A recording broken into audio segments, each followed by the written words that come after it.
Dana is in her first year as a student counselor at a new school. When hired, the job description for the position was not really solidified. This was the first time in 15 years that the school had had a counselor, so Dana didn't think that other personnel knew what her role was. She wasn't sure when she needed principal support or approval, and she didn't think the principal really did either. One day, a 9-year-old girl, Sarah, came into her office as she was referred by another teacher for declining grades. Sarah was described as sullen, quiet, and detached from her classmates. Sarah explained to Dana that she was sometimes afraid of her father, especially when he didn't take his medications.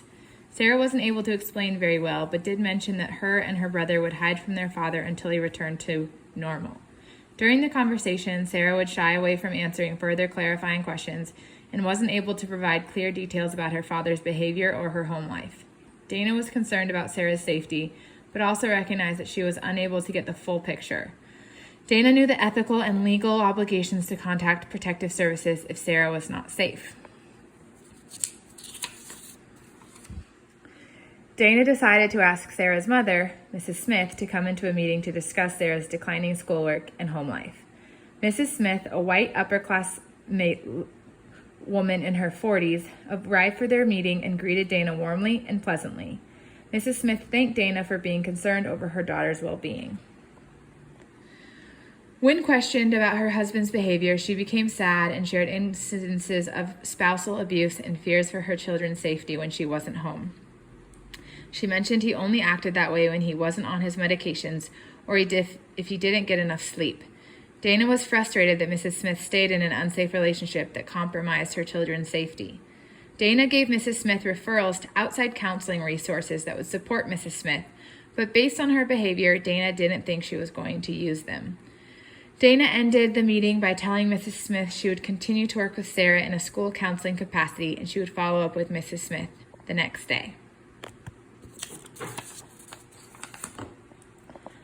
After meeting with Sarah's mother, Dana reflected on her own values and morals and how they were influencing her decision-making. She realized she had multiple issues to deal with ethically, legally, and professionally. Dana was struggling with guilt over having to call Child Protective Services and confusion as to whether or not she had the authority to do so at her new school, or if she needed to involve the principal. Dana felt guilty that she hadn't mentioned contacting Child Protective Services to Mrs. Smith in her session. Dana felt helpless and uncomfortable and was torn with wanting to stay in good standing with parents at the school and knowing her legal and ethical duties as a mandated reporter of suspected child abuse. She decided to call a more experienced professional for advice on how to handle the situation. Dana decided to call a more experienced professional for advice on how to handle the situation. She called the school psychologist, who recommended she involve the school principal, stating that was what had been done in the past. Dana wasn't confident in speaking with the principal as they didn't have a very professional relationship yet, but ended up telling the principal of the sensitive information with Mrs. Smith and Sarah. The principal told Dana not to call Child Protective Services immediately.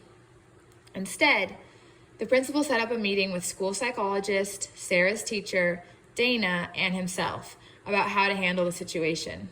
Dana now faced two ethical dilemmas: breaching confidentiality by sharing client information with the principal and classroom teacher, and not calling Child Protective Services immediately. Dana was also frustrated that she didn't have more pull at the school and the principal didn't yet trust her decision. By law, Dana could face jail time and civil penalties if she failed to report suspected child abuse to proper authorities. But she also didn't want the principal to be angry with her and to have a poor working relationship going forward. Eventually, after the meeting, the decision was made to call Child Protective Services, and Dana did so, still dealing with the ethical dilemma of feeling like she didn't approach it correctly with Mrs. Smith or the principal. She recognized that future decision-making at her current school could still be contentious.